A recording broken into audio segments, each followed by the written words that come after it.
সকলকে অনেক ধন্যবাদ। আমরা ধারাবাহিকভাবে কথা বলছি ব্যবসা বাণিজ্যের আইনি অধিকার ও প্রতিকার নিয়ে। আজকে যে বিষয়টি নিয়ে আমরা কথা বলবো সেটি হচ্ছে কমার্শিয়াল ইনভয়েস এবং এই সংক্রান্তে অর্থ অপ্রদান এবং পরিশোধ বিষয়াদি নিয়ে। কমার্শিয়াল ইনভয়েস এবং এই সংশ্লিষ্ট অর্থ সংক্রান্তে যদি কোনো বাণিজ্যিক বিরোধ উৎপত্তি হয় তাহলে কোথায় তার আইনি প্রতিকার? এটি বাণিজ্যিক আদালতে আইনি প্রতিকার রয়েছে। যিনি সংক্ষুব্ধ হবেন তিনি বাণিজ্যিক আদালতে আসবেন। নতুনভাবে গঠিত হয়েছে নতুন আইনের মাধ্যমে।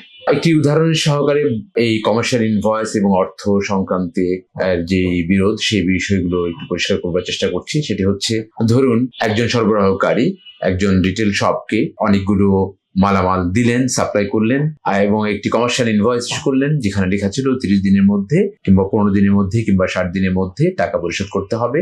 সেই রিটেল শপ সেই পণ্যগুলো নিয়ে বিক্রিও করেছেন কিন্তু টাকা পরিশোধ করেননি। সেই কমার্শিয়াল ইনভয়েসে যে লেখা ছিল 30 দিনের মধ্যে পরিশোধ করতে হবে, সেই 30 দিন অতিবাহিত হওয়ার পরে যদি তিনি এই অর্থ না দেন, অস্বীকৃতি জানান কিংবা লেনদেন করেন কিংবা কোনো ধরনের অজুহাত দাঁড় করাতে চান, অজুর আপত্তি দাঁড় করাতে চান, তাহলে এই যিনি সংক্ষুব্ধ তিনি বাণিজ্যিক আদালতে আসবেন। তিনি বাণিজ্যিক আদালতে আসলে 90 দিনের মধ্যে তিনার আইনি অধিকার প্রতিষ্ঠা করতে পারবেন এবং এই বিষয়টি নিষ্পত্তি করতে পারবেন। আজকে এই পর্যন্তই। আমরা আগামী আরেকটি পর্বে ব্যবসা বাণিজ্যের আরেকটি বিষয় নিয়ে আমরা আপনাদের সামনে হাজির হব। সকলকে অনেক ধন্যবাদ। ভালো থাকবেন। আসসালামু আলাইকুম।